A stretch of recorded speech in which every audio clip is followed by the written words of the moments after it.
Bonjour à toutes et à tous, on commence ce tour de la presse sportive en France avec la belle victoire de l'Olympique de Marseille hier soir lors de la 4e journée de Ligue 1. Les Marseillais ont battu Saint-Etienne dans un vélodrome en fusion, 3-1. Pour l'équipe, nous avons vu un OM survolté ce samedi soir avec 3 buts magnifiques de Guendouzi, Gerson et Under. Du coup, les Olympiens se positionnent dans le top 5 ce matin en attendant la suite de la journée aujourd'hui. Un peu plus tôt dans l'après-midi, Nice de son côté avait étrillé Bordeaux à l'Allianz Riviera 4-0. Un succès qui fait la une de Nice Matin ce dimanche. Silence, Nice gagne, écrit le journal, rappelant que ce beau succès des hommes de Christophe Galtier a été acquis dans un stade à huis clos après les incidents survenus dimanche dernier contre Marseille. Au classement, l'OGCN est 2e de Ligue 1. En Bundesliga, on jouait la 3e journée hier, et même si le leader s'appelle le Bayer Leverkusen ce matin, la presse allemande retient surtout le retour en force du Bayern Munich ce samedi. Succès 5-0 des hommes de Julian Nagelsmann contre le Hertha Berlin, avec un nouveau triplé de Robert Lewandowski. Pour Bild, le Bayern est de retour en mode maître et s'installe au 2e rang du championnat, à égalité de points avec Leverkusen. 3e journée également en Première Ligue hier avec notamment la Manita de Manchester City en début d'après-midi face à une pâle équipe d'Arsenal. Succès 5-0 et nouvelle humiliation pour les Gunners qui fait la une des journaux anglais. Le Manchester Evening News par exemple ironise sur le déroulement de la rencontre. Pas de Ronaldo, pas de Kane, mais pas de transpiration non plus pour les Citizens. C'est tout un pays qui fustige Arsenal ce dimanche et surtout son entraîneur Mikel Arteta, auteur encore une fois de choix douteux.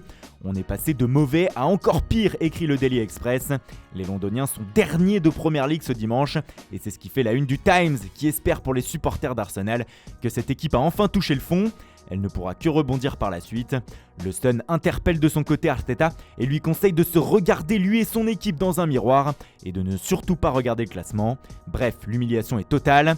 Dans un autre choc hier après-midi, Liverpool et Chelsea se sont séparés sur un score de 1-1 à Anfield. Mohamed Salah notamment a égalisé sur pénalty en fin de première mi-temps. Un pénalty qui a provoqué la colère des Blues, réduit à 10 sur cette action avec l'expulsion de Reece James.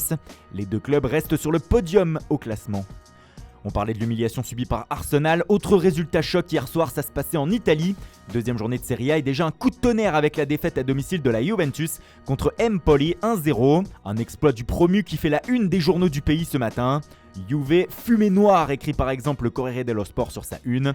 La première sans Cristiano Ronaldo se résume à un alarmant chaos, écrit le média. Un véritable fiasco accompagné de sifflets à la fin de la rencontre. Voilà comment est résumé le match de la part de Tuttosport.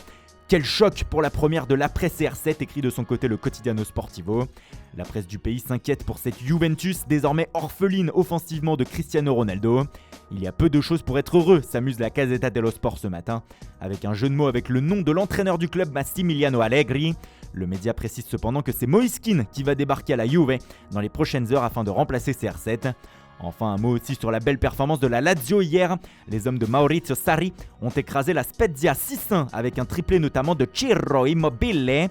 Bienvenue à Sarriland, s'enflamme l'édition romaine du Corriere qui a vu de belles promesses de la part des Laziale pour cette saison. On poursuit notre tour des championnats européens avec la Liga, 3e journée également hier et nouveau succès du Real Madrid ce samedi soir 1-0 sur la pelouse du Betis.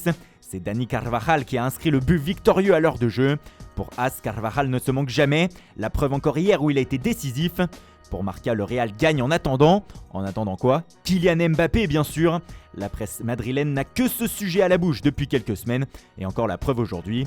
Le média se demande si ce soir à Reims, le Français ne va pas jouer son dernier match sous les couleurs parisiennes. En tout cas pour As, le dossier est bloqué et le Real a envoyé un ultimatum au PSG afin que le club parisien donne une réponse au plus vite afin d'avancer sur les négociations.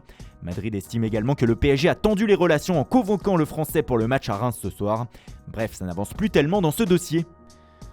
On termine justement par un autre mot de mercato. Comme vous le savez, Cristiano Ronaldo est de retour à Manchester United depuis quelques jours. Et même si cela réjouit les amoureux du ballon rond, comme dirait Antoine Graland, cela ne va pas faire que des heureux au sein de l'effectif de United. La preuve selon le Daily Star avec Jesse Lingard.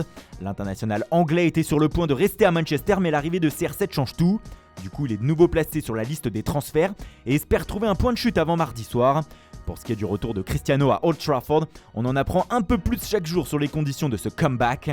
Le Daily Mail par exemple nous explique que pour faire son retour, Ronaldo a accepté de baisser son salaire de 6 millions de livres par an. Il touchera donc 7 millions d'euros de moins que ce qu'il percevait à la Juventus. Il reste cependant le plus gros salaire du club. Voilà, c'est tout pour aujourd'hui. Merci pour votre fidélité, bonne journée à tous et rendez-vous dès demain matin pour une nouvelle revue de presse.